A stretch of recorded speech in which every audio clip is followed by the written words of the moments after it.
बिहार की राजनीति में उस समय हलचल मच गई जब राजद प्रमुख और पूर्व मुख्यमंत्री लालू प्रसाद यादव ने अपने बड़े बेटे तेज प्रताप यादव से नाता तोड़ने का ऐलान कर दिया। इसके साथ ही तेज प्रताप को पार्टी से 6 वर्षों के लिए निष्कासित भी कर दिया गया है। यह फैसला राजद के शीर्ष नेतृत्व द्वारा लिया गया और इसकी पुष्टि पार्टी प्रवक्ता ने की। लालू प्रसाद यादव ने इस निर्णय के पीछे कारण बताते हुए कहा कि तेज प्रताप का व्यवहार गैर जिम्मेदाराना रहा है और उनकी सोच व संस्कार पार्टी की विचारधारा और पारिवारिक मूल्यों के अनुकूल नहीं है। मीडिया रिपोर्ट्स के अनुसार तेज प्रताप यादव ने हाल ही में सोशल मीडिया पर एक महिला की तस्वीर साझा की थी और दावा किया था कि वह पिछले 12 वर्षों से उस महिला के साथ रिश्ते में हैं। इस पोस्ट ने सोशल मीडिया पर तीखी प्रतिक्रियाएं बटोरी और पार्टी की छवि को नुकसान पहुंचा। करीब 3 वर्षों से चल रहा रूस यूक्रेन युद्ध अब और भी गंभीर मोड़ लेता जा रहा है। हाल ही में रूस ने यूक्रेन के खिलाफ एक भीषण जवाबी हमला करते हुए 400 से अधिक मिसाइल और ड्रोन दागे, जिसमें अब तक की जानकारी के अनुसार 13 लोगों की मौत हो गई और कई अन्य गंभीर रूप से घायल हैं। इस हमले के बीच एक चौंकाने वाला खुलासा सामने आया है। रूसी सैन्य कमांडर यूरी दाशकिन ने दावा किया है कि यूक्रेन द्वारा 20 मई को किया गया हमला रूसी राष्ट्रपति व्लादिमीर पुतिन को निशाना बनाकर किया गया था। उनके अनुसार उस दिन पुतिन का हेलीकॉप्टर जिस मार्ग पर था उसी दिशा में यूक्रेनी मिसाइलें दागी गई थीं।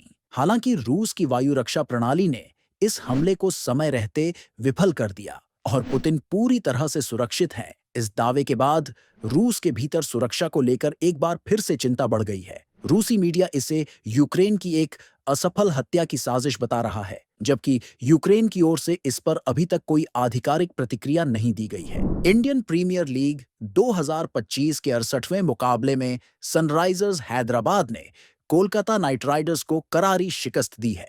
दिल्ली के अरुण जेटली स्टेडियम में खेले गए इस मुकाबले में हैदराबाद ने 110 रनों से धमाकेदार जीत दर्ज की और अपने अभियान का समापन सम्मानजनक अंदाज में किया। सनराइजर्स हैदराबाद ने पहले बल्लेबाजी करते हुए 3 विकेट के नुकसान पर 278 रनों का विशाल स्कोर खड़ा किया, जो आईपीएल इतिहास का तीसरा सबसे बड़ा स्कोर है। इस जीत में सबसे अहम भूमिका निभाई दक्षिण अफ्रीकी बल्लेबाज हेनरिक क्लासन ने, जिन्होंने सिर्फ 37 गेंदों में तूफानी शतक ठोक डाला। यह शतक आईपीएल इतिहास में तीसरा सबसे तेज शतक बन गया है। हेनरिक क्लासन की इस विस्फोटक पारी में चौकों और छक्कों की झड़ी लगी रही और उन्होंने कोलकाता के गेंदबाजों की एक नहीं चलने दी। उनकी इस आक्रामक बल्लेबाजी के चलते हैदराबाद की टीम ने एक मजबूत स्कोर खड़ा किया। जवाब में कोलकाता नाइट राइडर्स की टीम दबाव में नजर आई और पूरी टीम सिर्फ 168 रनों पर सिमट गई। हेनरिक क्लासन को प्लेयर ऑफ द मैच चुना गया और उनकी पारी को क्रिकेट प्रशंसकों और विशेषज्ञों ने जमकर सराहा। क्रिकेट के मैदान पर अक्सर असाधारण प्रदर्शन देखने को मिलते हैं, लेकिन इंग्लैंड में हाल ही में खेले गए एक मुकाबले ने क्रिकेट प्रेमियों को चौंका दिया। नॉर्थ लंदन क्रिकेट क्लब और रिचमंड क्रिकेट क्लब के बीच खेले गए फर्स्ट क्रिकेट मुकाबले में रिचमंड की टीम सिर्फ 2 रनों पर ऑल आउट हो गई। यह मुकाबला क्रिकेट इतिहास के सबसे निचले स्कोर के तौर पर दर्ज हो गया है।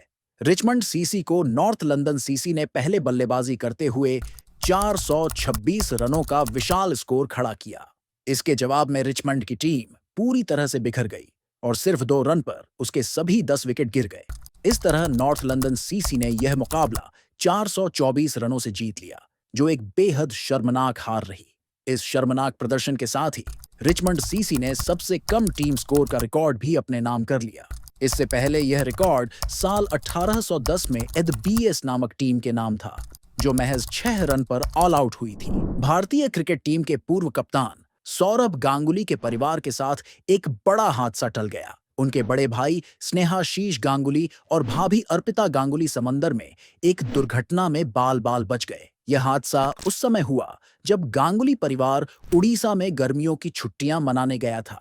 जानकारी के मुताबिक दोनों स्पीड बोट में समुद्र की सैर पर निकले थे, लेकिन समुद्र में तेज लहरों के कारण स्पीड बोट अचानक पलट गई और सभी यात्री पानी में गिर पड़े। इस घटना ने कुछ समय के लिए अफरा तफरी मचा दी। गनीमत यह रही कि वहां तैनात लाइफ गार्ड्स ने तुरंत रेस्क्यू ऑपरेशन शुरू कर दिया। उन्होंने रबर फ्लोट और लाइफ जैकेट्स की मदद से स्नेहाशीष और अर्पिता को सुरक्षित बाहर निकाल लिया। भारत ने एक और बड़ी उपलब्धि हासिल करते हुए वैश्विक आर्थिक मंच पर अपना परचम लहराया है। नीति आयोग के सीईओ बीवीआर सुब्रमण्यम ने अंतर्राष्ट्रीय मुद्रा कोष के ताजा आंकड़ों का हवाला देते हुए बताया कि भारत ने जापान को पीछे छोड़कर दुनिया की चौथी सबसे बड़ी अर्थव्यवस्था का स्थान प्राप्त कर लिया है। आईएमएफ के अनुसार वर्तमान में भारत की अर्थव्यवस्था 4 ट्रिलियन अमेरिकी डॉलर के आंकड़े को पार कर चुकी है। यह उपलब्धि न केवल भारत की आर्थिक नीतियों की मजबूती को दर्शाती है, बल्कि वैश्विक मंच पर